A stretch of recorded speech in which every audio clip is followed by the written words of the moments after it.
On pourrait expliquer ça simplement en disant qu'en échange d'un paiement d'une prime mensuelle ou annuelle, on s'assure d'être indemnisé en cas de décès, de maladie grave ou d'invalidité.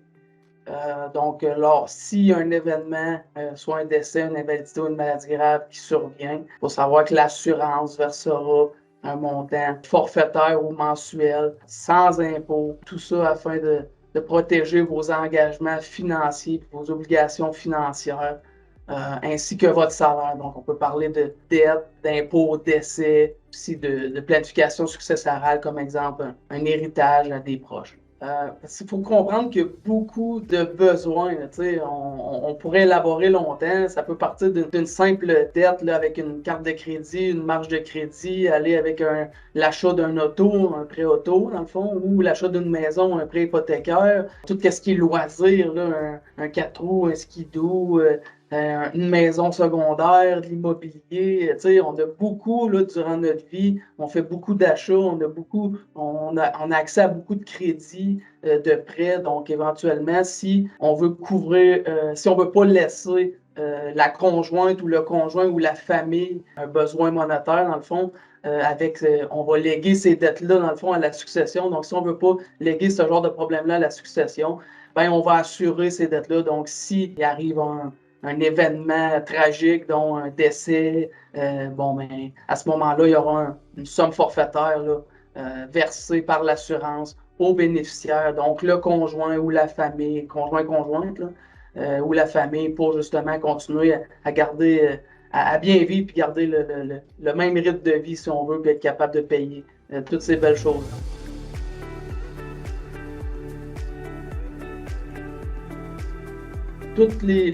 Tous les humains entre 0 et 75 ans, selon les produits. Il y a certains produits, ça peut aller à 65 ans. Mais écoute, ça donne un ordre de grandeur, ça donne un ordre d'idée. Donc, il faut savoir là-dedans qu'il y a deux catégories, si on veut. Tu as l'émission standard, qui sont pour les personnes qui sont en bonne santé, si on veut. Puis, il y a l'autre catégorie qui serait l'émission simplifiée pour les personnes qui ont des problèmes de santé. Donc, il faut savoir que ce produit-là, il va coûter un peu plus cher, mais au moins, on va être capable d'assurer cette personne-là. Puis quand on dit une personne a des problèmes de santé, ça peut aller d'un diabète, exemple, jusqu'à une personne qui a déjà eu un cancer ou tout simplement une personne en surpoids, que selon sa taille et son poids ne fit pas dans la charte, il pourrait sembler être pas en bonne santé. Donc, ça serait pour ce genre de personnes-là. Ça pourrait être même des problèmes héréditaires dans la famille, dans les gènes. Donc, les assureurs posent beaucoup de questions là, quand c'est surtout des gros montants. Là. Pour des petits montants, ils posent moins de questions, mais pour des gros montants, ça peut aller là, avec des tests médicaux complets, là, prise de sang, test d'urine, pression cardiaque. Donc, on comprendre que ces compagnies d'assurance-là, c'est des entreprises aussi, là, le but c'est à but lucratif. Donc, c'est sûr qu'il y a des actuaires qui font des gros calculs de risque à savoir si une personne X ou Y dans tel état de santé, c'est quoi les probabilités qu'il arrive à une invalidité, une maladie ou un décès. Donc, en fonction de tous ces critères-là, bien, il y a des montants, des primes qui sont établis. Là.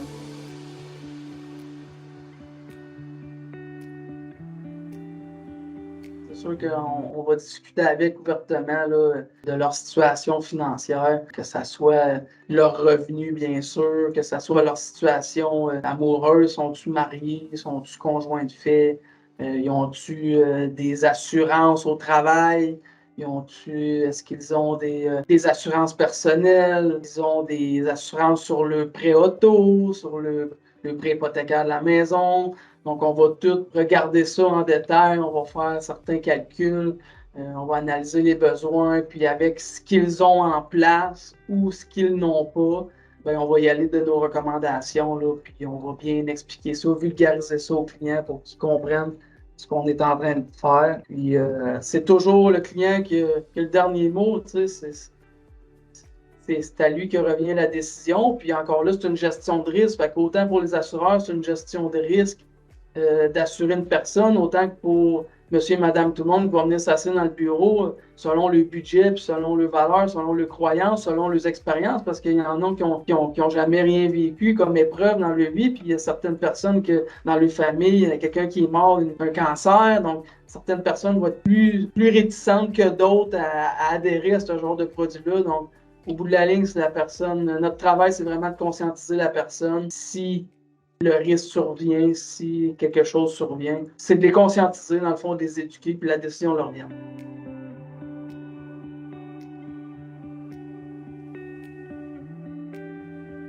Je dirais, c'est sûr, tu vas acheter un auto, tu peux prendre l'assurance vie, invalidité sur le pré-auto, au garage. Faut pas parler contre ça. C'est correct. C'est une business. Il y a du monde qui gagne, qui met du pain sur la table comme ça. C'est-tu les meilleurs produits? Certainement pas. Est-ce que ça fait la job? Certainement. Ça dépend du prix que tu es prêt à payer. Puis après ça, ben, il y a les produits à la banque. Tu vas t'acheter une maison, tu vas prendre l'assurance vie invalidité sur le prêt hypothécaire. Encore là, c'est légitime. Mais est-ce que c'est optimal, par contre?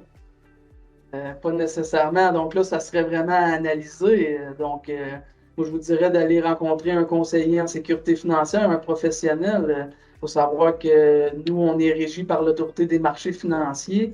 Donc, ça agit comme ordre professionnel. C'est sûr que dans le passé, il y a eu des scandales comme Nortel. Il y a eu beaucoup de fraude, si on veut. Ça peut être un frein pour certains gens au niveau de la confiance, mais de plus en plus, la conformité est omniprésente et les formations obligatoires pour tout le temps être constamment à jour sur les produits. Ça devient de plus en plus difficile de vendre un produit sans avoir fait un comparable. Il faut connaître ton produit, puis en plus de ça, il faut prouver que c'était le meilleur produit pour le client en le comparant au minimum à un ou deux produits. Donc, ça devient très sécuritaire, si on veut, pour le client, puis très rassurant pour le client parce qu'il n'y a plus de choses là, qui sont faites à moitié. C'est régi sévèrement. Puis, c'est certain, nous, on vous assiste là, durant les différentes étapes de votre vie, que ce soit de la période de vos études collégiales et universitaires, qui va vous permettre d'avoir un emploi, que ce soit durant votre volet travail professionnel, que ce soit durant votre vie familiale, êtes-vous marié, êtes-vous en union libre, avez-vous des enfants, après ça, c'est quoi vos buts dans la vie, vos objectifs à court moyen terme, on vous aide à réaliser ça, mettre des stratégies en place pour vous permettre de réaliser vos rêves, donc que ce soit une résidence secondaire, un chalet pour aller faire du ski avec les enfants, que ce soit pour acheter de l'immobilier, que ce soit pour planifier votre retraite, que ce soit pour le volet successoral. Donc, le volet successoral, c'est payer les impôts au décès, donner un héritage à des proches ou la famille restante là, après votre décès. Donc, c'est toutes des choses qu'on fait pour vous. On vous accompagne là-dedans. On vous suit, on vous recommande. Puis, c'est sûr que pour nous, c'est gratifiant de partir de la base, puis de voir le client s'épanouir financièrement, puis c'est une paye pour nous, là, de voir que les gens prennent contrôle de leurs finances, en fait, parce que trop de gens aujourd'hui, ils vivent paye après paye, puis ils ne se soucient pas de leurs finances vraiment. Si ça arrive dans mon budget de la semaine, exemple, je fais 1 000 $ par semaine, puis il me reste 20 $ par semaine, mais ils sont prêts à acheter une roulotte, exemple, sur 30 ans, mais il faut que ça soit 20 $ par semaine. Tu sais, ça, c'est correct, tu sais, je veux dire, c'est la décision de tous et chacun, mais clairement, quelqu'un qui vient s'asseoir dans notre bureau ne fera pas ce type d'achat-là. Tu sais, fait que clairement, plus qu'on a des clients en bas âge, plus qu'on les conscientise, puis moins qu'ils vont faire de mauvais choix financiers. Tu sais, donc, à long terme, c'est exponentiel, là, tout l'argent qu'ils vont sauver, puis gagner pour avoir fait affaire avec nous. Là, on a beaucoup à offrir.